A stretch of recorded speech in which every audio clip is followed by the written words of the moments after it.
If you've experienced a traumatic event in your life, don't miss today's Building Relationships with Dr. Gary Chapman.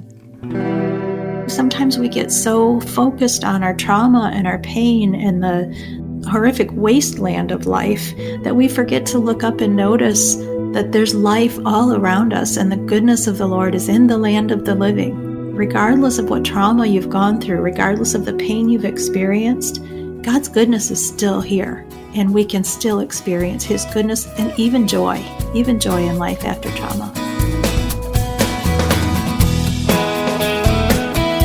Welcome to Building Relationships with Dr. Gary Chapman, author of the New York Times bestseller, The 5 Love Languages. Today, licensed professional counselor and author Lisa Saruga gives help and hope for those dealing with trauma in their past. Lisa survived an assault as a college student, and then the feelings resurfaced years later when the cold case was reopened. So there is a lot of dramatic material that she's included in the book as she's been faithful to tell her story. The title of the book is The Trauma Tree: Going Beyond Survival, Growing Toward Wholeness. We have it at the website, buildingrelationships.us. I want you to hear what speaker and author Carol Kent says about the book. You will be gripped by the author's honesty and authenticity throughout the chapters of this book. More than that, you will gain the tools to move from survival mode to wholeness. And that really is the hope of Lisa's writing as well as this program today. She says, hope isn't dependent on miraculous healing, justice, or the undoing of what has already been done. Hope can only be found in something that is sure, true, and unchanging. Now listen to this. God didn't create us to get over trauma. He wants to walk with us as we work through it. And I think just that statement is really encouraging. And if you have been through some kind of trauma, I hope it will encourage you as well. You can find the book at buildingrelationships.us. Again, the title is The Trauma Tree. And Gary, I think everyone listening to this conversation, whether you've gone through big T trauma or little t trauma, we're all going to benefit from what Lisa has to share. Well, I certainly feel that way, Chris. You know, a lot of folks have gone through trauma, to be sure, and then their family members, who have seen their family member go through trauma. So, yeah, and everybody is going to run into this sooner or later along the way in terms of people who have been traumatized. So, yeah, I am excited about our program today.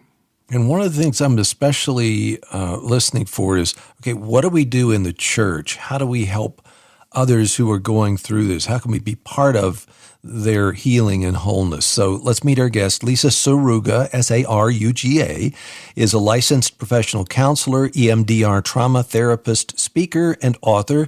She's certified as a legal and ethical specialist by the American School Counselor Association. Her debut book is our featured resource today, The Trauma Tree, and it signifies a new chapter in her commitment to empowering others. You can find out more about it at buildingrelationships.us. Well, Lisa, welcome to Building Relationships. Thank you. It's so good to be here with you. I often see God using wounds in people's lives for healing. Do you think that's what happened in your own case? I do. I really believe that God does not purpose for us to experience trauma, but He can use all things for His purposes. And so while the trauma itself is an unpleasant experience, there's definitely been healing in my life, and God has used it in remarkable ways. Yeah, we don't want to ever accuse God of what people do that is sinful. Right. He takes no pleasure in that. But we live in a fallen world, and consequently we often suffer trauma at the hands of those who are not following God. So take us back to your college days. What were your hopes and dreams at that season of your life? I was so excited to be at college. I my whole life had wanted to be a musician. I am a musician and was studying music education in college. And so I was participating in one of the top marching bands in the country and singing and just doing all kinds of great things and meeting really wonderful people. So I was just really hopeful for my music future at that point. Yeah. So it was there that you experienced the trauma that a lot of our listeners, unfortunately, are going to identify with. Is it important to warn people who might feel triggered in this area? Absolutely. What happened to me has happened to many, many people. And I think as we talk about the story, it's important to just really ground ourselves, remind yourself, you're safe right now. I'm safe. Plant your feet on the ground and know that you're here. It's now and we're safe. Yeah. So take us back to that night and tell us what happened. So I was alone in my dorm room, and the last friend who had left the door unlocked. So I woke up in the middle of the night and discovered there was a man in a ski mask crouched next to my bed. And what happened that morning was just very violent. I was nearly suffocated. I was knifed and I was raped. Mm. And I survived. That's important. Wow. I think when we just hear what you just said, there has to be a sense of pain in the heart of anybody that has empathy. Think about your own daughter or son or whatever. And unfortunately, this happens all too often, not only in our culture, but really around the world. Yeah. So they didn't catch the perpetrator, and you wanted to move on with your life, just get it behind you. Were you able to do that?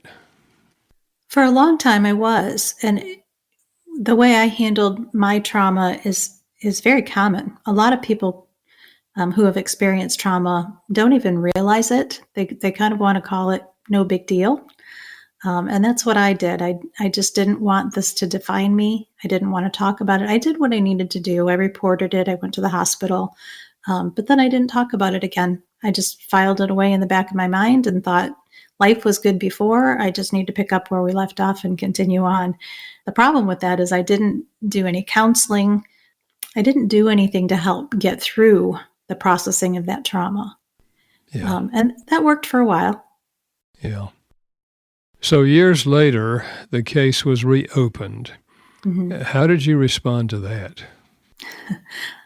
And that's where that kind of coping did not work anymore. This was 35 years after the trauma had occurred.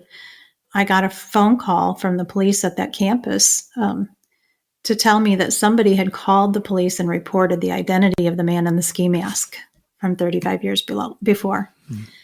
I, by this point, was a trauma therapist. I worked with people with PTSD, but in that moment, I finally knew exactly what PTSD or PTSI is because I experienced it firsthand. All that unprocessed trauma lives in our brain forever in a subconscious part of our brain called the amygdala. When my cold case reopened, it triggered that amygdala and it just released all of the emotions and chemicals and hormones that were released at the time of the trauma. And it was like I was 18 years old again and had just experienced, I could remember every single detail of that day. And it really did trigger me into a season of dealing with post-traumatic stress symptoms, nightmares and dreaming that I was drowning. I would dream that I was drowning. And remember, I was nearly suffocated. So it was all tied together. Yeah. It was devastating. Was the man prosecuted? He was not.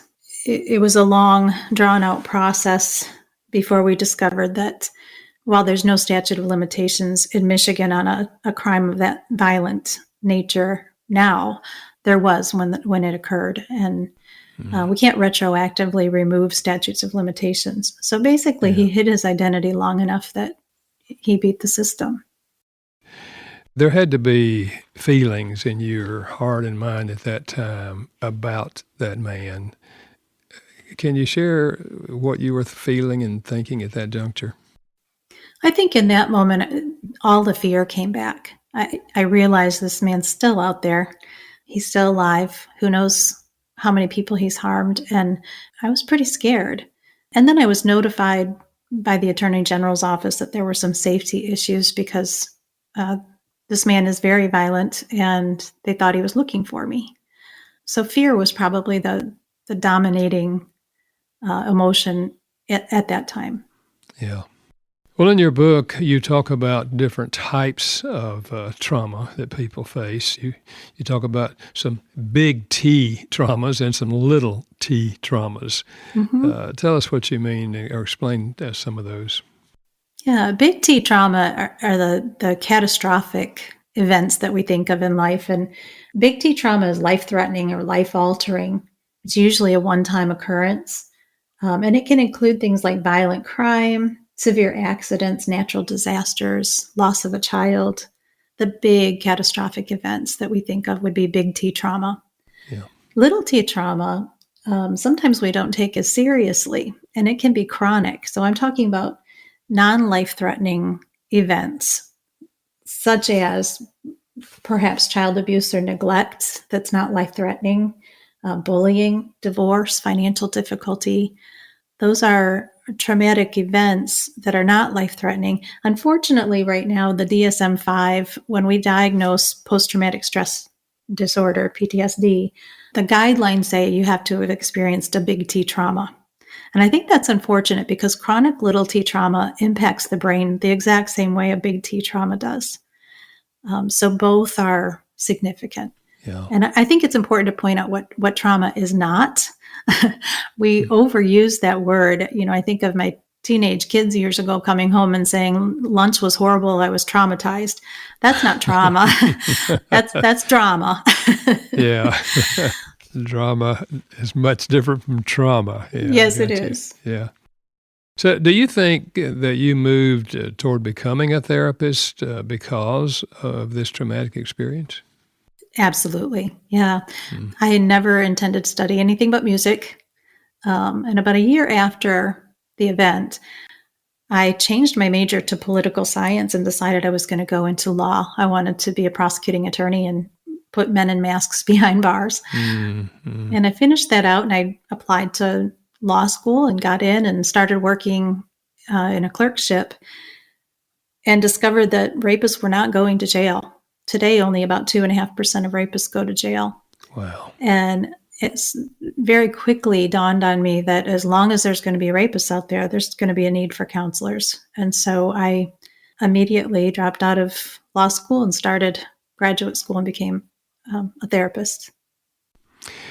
You continued in the same college or university where you were when this happened? I did. A lot of people were saying, you need to go home, you need to take some time off. And I knew if I did that, it was not going to be good. I needed to keep moving. So I was right back to class the next Monday and right back into all of my activities. Yeah, I never did leave that school. And I loved my college. Yeah. Was it difficult to go through the training to become a counselor like you are now because of what you had gone through? And you're studying all that now. Was that hard for you? I think in some ways it made me more passionate to learn to be a counselor. I don't remember being re-traumatized or struggling at that time. And part of that, I think, is I still had that filed away in the back of my mind. I wasn't going to think about it. Yeah. And so I was dissociated, emotionally from what had happened to me. So at the time, no, I don't remember that being difficult. Well, most listeners will have heard, PTSD, post-traumatic stress disorder, but you prefer PTSI. What is that? So the DSM still calls the response to big T trauma, post-traumatic stress disorder. And there are many of us in the field who are questioning that terminology because to me, a disorder is something that you're born with that may not be curable, might be treatable. We're not born with PTSD. This is an injury that happens to us later. And so I call it post-traumatic stress injury. I think that there's a lot of research to show that our brain is injured when we suffer big T trauma and chronic little T trauma. We can see that the amygdala grows and the hippocampus shrinks. I won't go into all the science weeds of that, but our brain does change when we experience trauma. And I think it's important to acknowledge this as an injury. Injuries can be healed, which is what a blessing that is. Yeah. But also, when I think about our military, we have a lot of people who leave the military with post-traumatic stress injuries. Yeah. I think it's really unfortunate that, if somebody is injured, maybe their eardrum ruptures because they've been exposed to a loud noise in the military, they get a Purple Heart for that injury. But we don't do the same thing for people with post-traumatic stress injuries. They don't get a Purple Heart. It's not acknowledged as an injury. And I think it's important that we start acknowledging that. How would you suggest we do that? I would love to see the DSM change the terminology used. And I know there are many in the field who are kind of fighting to have that done. Yeah. And I think shows like yours where we can talk about this as an injury, it's important to just get the word out that this is not something you're born with. It's not something that is wrong with you. It's a natural response to unnatural circumstances. Yeah. Well, I think our listeners who are hearing this are in their minds saying, yes, you're right. It's not a disorder, something I was born with. It is an injury, and there's healing for injuries. Yeah. Mm-hmm. Now, you use the analogy of a pear tree to explain trauma recovery. Tell us more about that. When I wrote this book, I wanted it to be something palatable to somebody who is experiencing trauma or in crisis. So I didn't want to get too academic, and I didn't want to go too deep. I do use examples of traumas that people have experienced, but for the most part, we follow the story of this tree. And it's a true story about my little pear tree that was injured and suffered a trauma. And I think there was just so much that we could learn from that tree, and the fact that it was designed by God with everything it needed to heal and to flourish. And we are too. And so I used that analogy or that metaphor to bring in different concepts of healing in such a way that it wouldn't be re-traumatizing for someone to read. So what trauma did your pear tree have? My pear tree, we received this it was called a new Bradford pear, not a Bradford pear. It was a new and improved Bradford pear tree we received as a wedding gift, and really nurtured that tree for about a year before we planted it. And when we planted it, it was in the shadow of a big, ugly pine tree. And my husband cut the pine tree down and it landed on the pear tree. Oh, no. And we were left with a stick with two branches sticking out. It just destroyed the tree. Yeah, so that was the damage. And that tree, because it was a wedding gift, was representative of a lot of things in life. And so the little tree's trauma was our trauma too. Yeah, wow. Did the tree survive? The tree flourished. And you have to read the book to see the whole story on that, but the tree absolutely flourished. Yeah. Was that mirroring then of your own experience that a lot of times when I think about a tree or plants, you don't see, because if you're really close to it, you can't see the growth, you can't see the life that is there, from day to day. It's over time that you see that. Did that mirror what happened in your own heart? Oh, I think you're right on track with that. We don't often notice our own growth because we're staring it in the face, right? We see the trauma. We don't always notice the growth. This particular tree grew so fast and healed so fast that it was really remarkable to see. And if we use the right techniques and we allow God into the process, we can do the same thing. We can grow and flourish too. It's not a given that we grow after trauma, but it is possible. So you had to make a choice. See, that's really interesting because I wonder if you saw evidence of growth, or did it take somebody else speaking into your own life to say, hey, look at this, Lisa, look at how far you've come.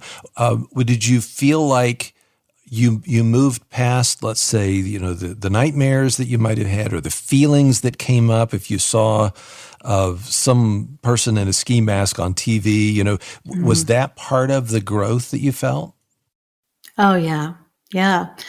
It's interesting that you said that about seeing ski masks on TV, because there was a series of commercials that came out that featured a guy in a ski mask, and they were supposed to be funny, and I never found them funny. I was very triggered by ski masks. Yeah. And that's funny that you said that, because that was one of the first things I noticed was I could watch that commercial and not be triggered. Healing takes time and effort. And it wasn't until after the cold case that was reopened that I finally sought godly counsel. And I finally started talking about the trauma, even with my loved ones. I didn't talk to my family. My adult children had no idea what I had experienced. And just allowing people into our trauma and our pain is so healing in and of itself. Yeah. To build those support networks that we need, and to really, face the trauma squarely through therapy, really good therapy. Yeah. It made a huge difference in my life. And yeah, I think it's, you don't always notice your progress before others do. So definitely other people were pointing that out. Yeah. I'm sure there are listeners who have been through trauma, and like you, for a long time, they have just tried to forget it, take it out of their mind and ignore it. But and maybe a case resurfacing doesn't happen in their life. They're still in that stage, and they're hearing this, and it's stirring up things inside of them right now. Would you encourage that person to reach out for counseling at this juncture, even though it may have been a number of years earlier when the trauma took place?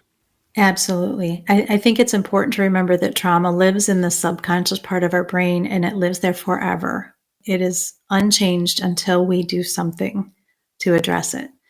I was speaking to a women's group not long ago, and when I was done speaking, a 90-year-old woman came up to me. She was blind, and she said, I've never told anybody, but I experienced something similar. And she said, is it too late to get counseling? And I said, absolutely not, right? Yeah. I mean, yes, she's 90 years old, but if it's going to help her heal, and I believe that certain therapies are very healing, it was not too late. And we were able to connect her to a therapist. Yeah. I'm wondering what happened when you shared with your family, your adult kids especially, what your expectation was of what their response might have been and what their response actually was.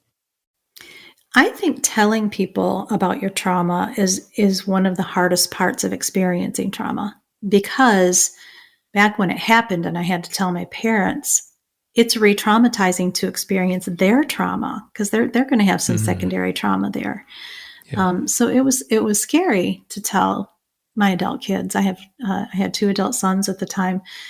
My one adult son just happened to be at the house when I got the phone call, and I fell apart. I fell to the floor. I was crying. I couldn't make sense of my emotions at all. And my husband's instinct was to go out and get my son and bring him in. And it was beautiful that he did that, because this was tangible evidence that I had survived and life had gone on and life was good. And so that was very, very helpful and comforting to me. Both of my boys, I'm just so blessed because they were so caring and loving and understanding. They didn't act shocked. They just comforted. And, that's exactly what I needed from them. So we don't always get that when we tell people, but I was very blessed. So why do people keep that silent? If there's real healing, why do people hang on to this themselves and not share it with others? There are so many reasons that people do that. And part of it is to avoid the re-traumatization. Part of it is fear. Part of it is embarrassment. We don't want retaliation. There's just so many reasons that people choose not to talk about their trauma.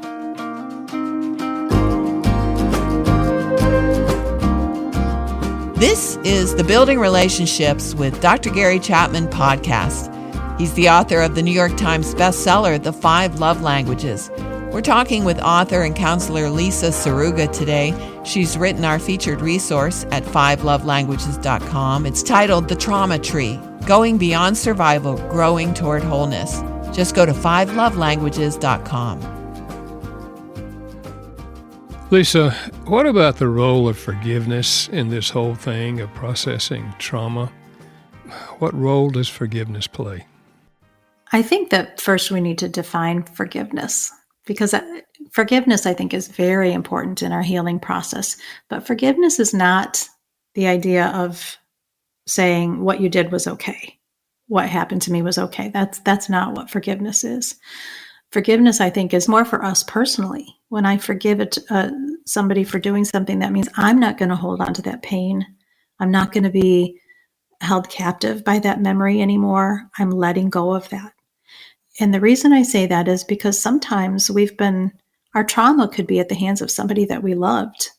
And maybe we're going to forgive them in that way and say, I want to reconcile. But reconciliation it's not mandated when we forgive.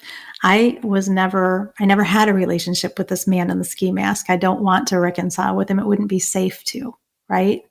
Yeah. And there are some people who experience trauma at the hands of maybe a relative or a friend that they have to see again, but it's not safe to have a relationship. So I guess looking at what forgiveness is and is not is really important.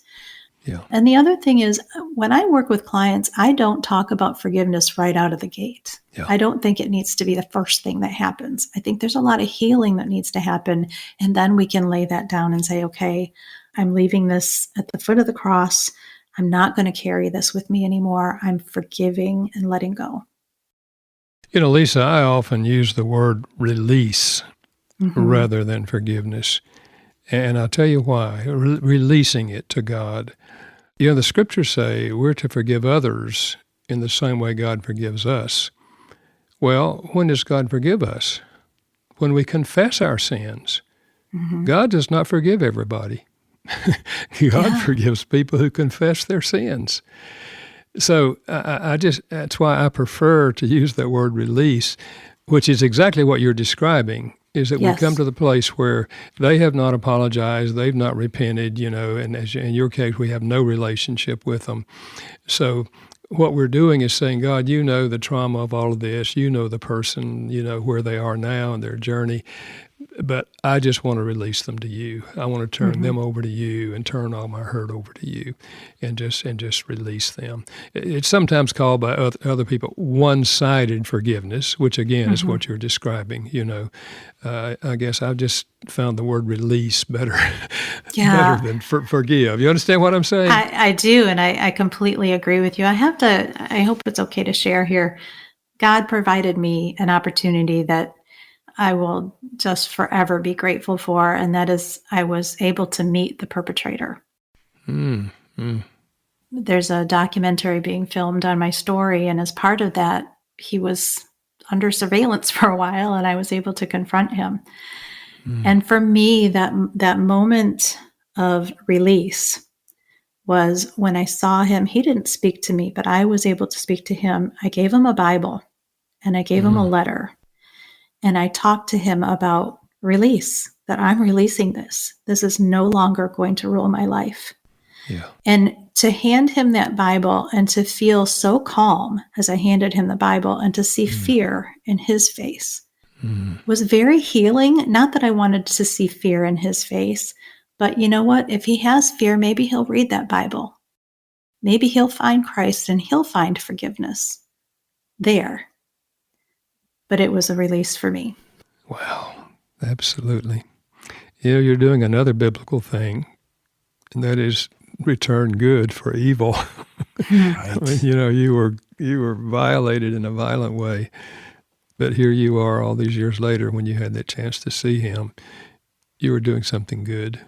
You're giving him a Bible, and you're giving a letter, describing that you're releasing this, And you're expressing concern about his destiny. Because we know God can forgive people like that who have done horrible things, if they repent. God revealed to me in an incredibly powerful way that, he wants that none should perish. Yeah. And that no one is too far. No one is too far for God to reach. Yeah. But that was a progressive thing, it sounds like to me. And most people who have the kind of trauma that you went through are not going to have that face-to-face moment.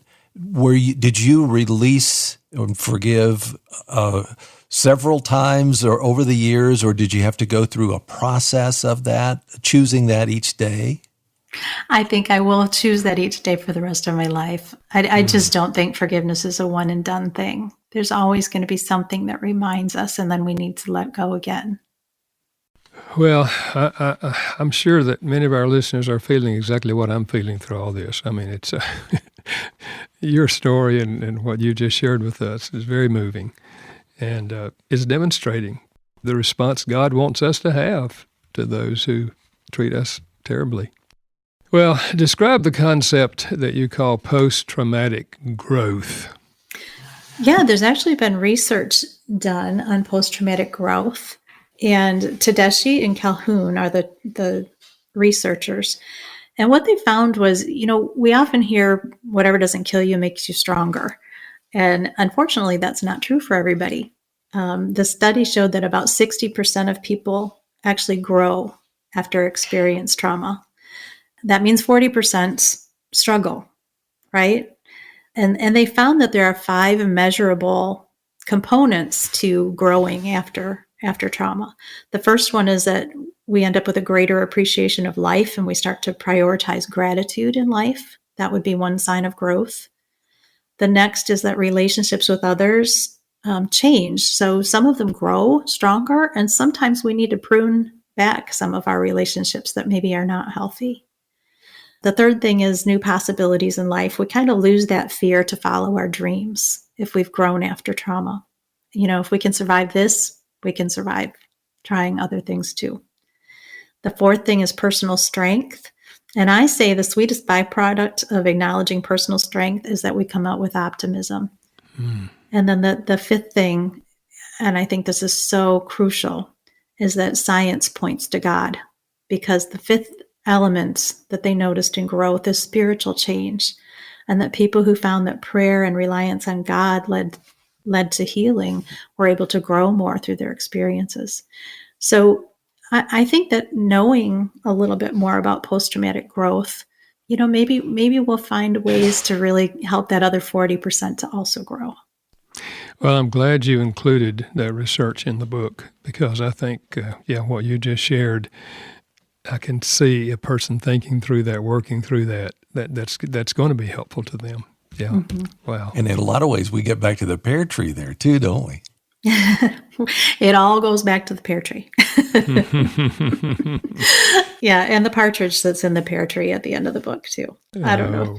Okay, yeah, okay.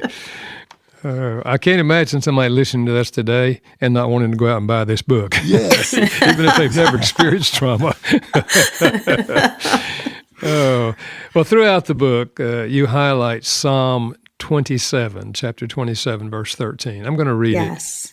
It says, "I remain confident of this. I will see the goodness of the Lord in the land of the living." End of quote. Why is that verse significant to you? So shortly after my cold case was reopened, my husband recognized that I was struggling. And he said, "You know what? We can do whatever you want today. Wherever you want to go, we're going to do whatever you want to do." And I burst into tears and said, "I just want to run away." And he said, "Well, where do we want to go?" And I said, "I just want to be alone. I don't know where I want to go. I need to get out." So my husband packed my bags into the car and said, "You don't have to tell me where you're going. Just let me know you're safe when you get there." And he helped me run away. And on that day, I stopped and bought some journaling materials, and I returned to the scene of the crime. And I sat under the window of the room where it happened. And the very first scripture verse that I wrote into my journal was Psalm 27:13. Wow. And at the time, I thought, I don't want to wait till the next lifetime for justice, right? Why would God let this be reopened now? And in my mind, I saw this as a promise that I was going to get justice in this lifetime in the land of the living, that I was going to get justice and I was going to get closure. I was not correct. The justice doesn't always look like what we think it'll look like, but we do have a just God and justice will happen. We're not promised closure in this lifetime. This is not our home. Closure comes in the next lifetime. So I kept revisiting this psalm and wondering, why did God reopen this if I'm not going to get justice and closure? After about a year of journaling, I read it again and I thought, I'm going to see the goodness of the Lord in the land of the living, not the justice, not the closure, but the goodness of the Lord. And I think sometimes we get so focused on our trauma and our pain and the horrific wasteland of life that we forget to look up and notice that there's life all around us and the goodness of the Lord is in the land of the living. Regardless of what trauma you've gone through, regardless of the pain you've experienced, God's goodness is still here, and we can still experience his goodness and even joy in life after trauma. And that's good news. Mm-hmm. Lisa, you emphasize the importance of looking beyond ourselves as a step toward healing. Mm-hmm. Why is it that outward focus so crucial to the recovery process?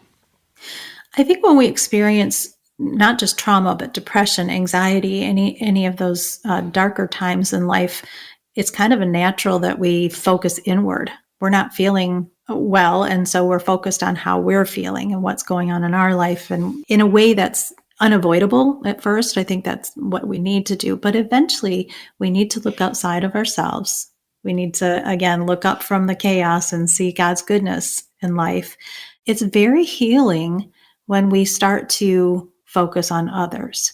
And, I'm reminded of 2 Corinthians 1, the Father of compassion and the God of all comfort. He comforts us in our times of trouble so that we can comfort those in any trouble with the same comfort that we've received, right? Yeah. The words "so that" in that scripture stand out to me. God comforts us so that we know how to comfort others. There's purpose in that. And so I think part of that healing process is to accept that comfort from God, to do some healing, enough healing that we now can look at others and go, you know what, there's hope for you too. And let me tell you how you can be comforted. I think that's a part of the healing process.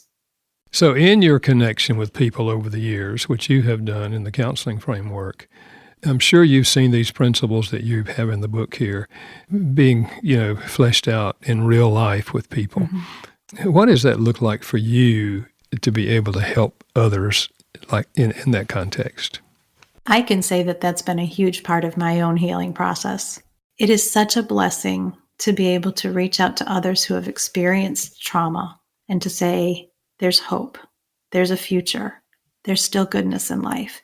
I do EMDR therapy, and to see a client just transformed from that dead inside, sad, person in pain to somebody who really truly sees hope and who is able to experience joy again. There is something healing and transformative about that.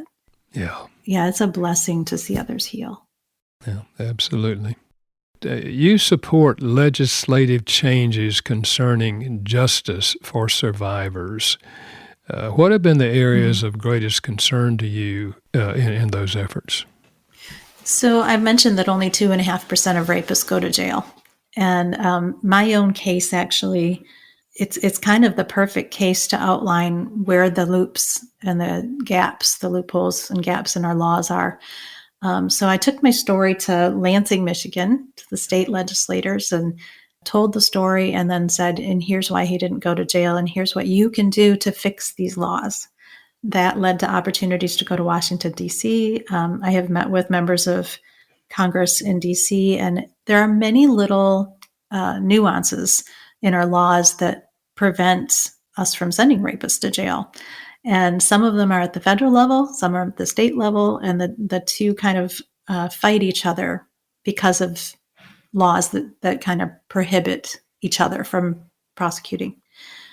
So I'm just kind of using my story to outline where those difficulties are and how we can fix them. Yeah. A lot of them tie back to statutes of limitations. So what victories have you seen, and what do you hope happens in the future? Legislatively, I think the victories so far are just that I have the ear of Congress and I'm able to talk with them. Legislation and change is very slow and very difficult. I can remember being in Washington, D.C. at one point talking to a senator who was expressing that she just didn't see any hope that this would ever change. And that, part of what we need to do is to overturn a Supreme Court decision. She said, the Supreme Court never overturns decisions. And I was discouraged. But the next morning I woke up and Roe versus Wade had just been overturned. And I heard back from that senator who said, okay, well, I was wrong. They did overturn a decision. And in a way that was helpful, because for the Supreme Court to overturn Roe versus Wade, it would behoove them to show that we're also going to stand up for victims of sexual assault who, this could end up in an unwanted pregnancy. So we've used that as leverage to say, okay, now show that you're going to protect people too. Yeah. Because a lot of these people who are going for abortions are going because they've been assaulted, right? Yeah. So let's do something to stop that too. So, we just go one step at a time, and God keeps opening doors, and we'll see where he takes it. Well, let me commend you for what you're doing in that area, because this issue certainly needs to be addressed. So thank you for doing that. Thank you. Well, Lisa, as we come to the end of our time together today, how can family, friends, or a faith community, the church, rally around both the traumatized and those who love them? That is such a good question. Thank you for asking that. I look at the book of Job, and Job experienced trauma like no other, right? Big T trauma on top of big T trauma. Yeah. And his friends came to support him. And at first they did exactly the right thing. They just sat with him and comforted. They didn't ask questions. They didn't say much of anything. They were just with him. And then they kind of blew it. After a few days, they started thinking, okay, why'd this happen to Job? And how do I make sure it doesn't happen to me? And then they start saying, okay, Job, what sin did you commit? Yeah. We need to avoid that kind of blaming and shaming. And it happens so naturally because we don't want the same trauma to happen to us. I think it's important that we stay focused on the person who's experienced the trauma. Really, it's about just physically being there with them at first and talking about it. So many times people don't talk about trauma because they don't want to hurt the person that's experienced trauma, but then that person starts to feel like their trauma didn't matter. And so I think it's important to acknowledge the trauma, check in with that person from time to time. We talk about at churches bringing meals to people, and that sounds like just such a cliche, simple thing to do, but it's actually perfect. We want to meet those first basic biological needs of that person first, right? And so if a healthy meal is something that's going to meet those needs, bring them a healthy meal. And the great advantage to that is now you're there in person and you can check in on them and you can express your love and your support for them. So I think it's just a matter of looking for ways to touch base and acknowledge the pain. Don't ignore it. They need to hear that you know. Well, Lisa, I want to thank you for being with us today. This has been an amazing interview and a very emotional interview. And this book offers a real hope for people in trauma. So I just thanks for the way you've handled your journey and for the fact that you have written this book to help others and doing other things that you're doing in your sphere of influence to help others. So thank you again for being with us today. Thank you so much. We've heard a path toward real hope today from Lisa Saruga, and if you want to read more about her story, go to buildingrelationships.us. Her book is linked right there. The Trauma Tree, Going Beyond Survival, Growing Toward Wholeness. Again, just go to buildingrelationships.us. And coming up next week, if you feel like all you want to do is yell at your husband, don't miss an encouraging conversation in 1 week. Before we go, let me thank our production team, Steve Wick and Janice Backing. Building Relationships with Dr. Gary Chapman is a production of Moody Radio in Chicago in association with Moody Publishers, a ministry of Moody Bible Institute. Thanks for listening.